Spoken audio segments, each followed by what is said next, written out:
Hello, Kurachang nurses. I know you've all been waiting for this. You want to know how much we get paid as home health nurses? Watch till the end.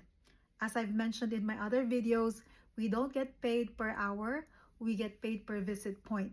So one visit point has an equivalent dollar amount, and that is your rate, and it depends on which state you are in, your number of years of experience, and the skills you have.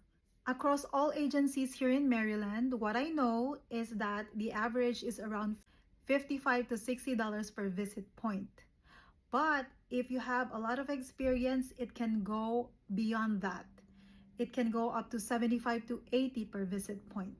At my agency, we are required to complete 30 productivity points per week if we're working weekdays. But if we're working weekends, we are required to complete 24 productivity points. That is only the minimum.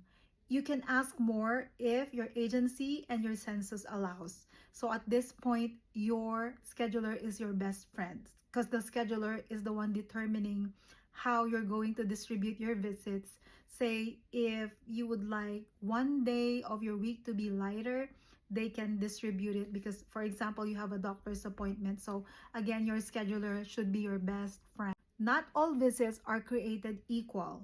So there are different types of visits that have corresponding number of points. And one that has the most number of points is called the start of care or Oasis admission. And that is 2.5 points. So if you're getting paid, say for example, $75 per visit point, then if you have an Oasis visit or Oasis admission or starter care, that's $75 times 2.5.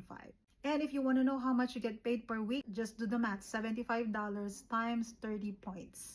On the weekends, they have a different rate. If you're getting paid $75 per visit point on weekdays, on weekends, you probably get paid $85 per visit point, something like that.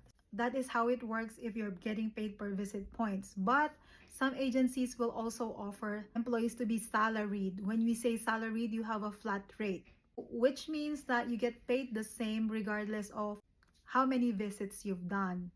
Of course, you still have a productivity requirement. For example, if you're working on weekends and you're required to complete 24 visits or 24 visit points, and for example, one of your patients canceled, it's no longer your fault. You still get paid the entire amount regardless. That's the beauty of being a salaried employee. The downside for a non-salaried employee is that if your client canceled, you won't get paid for it. If they can replace it, it's good.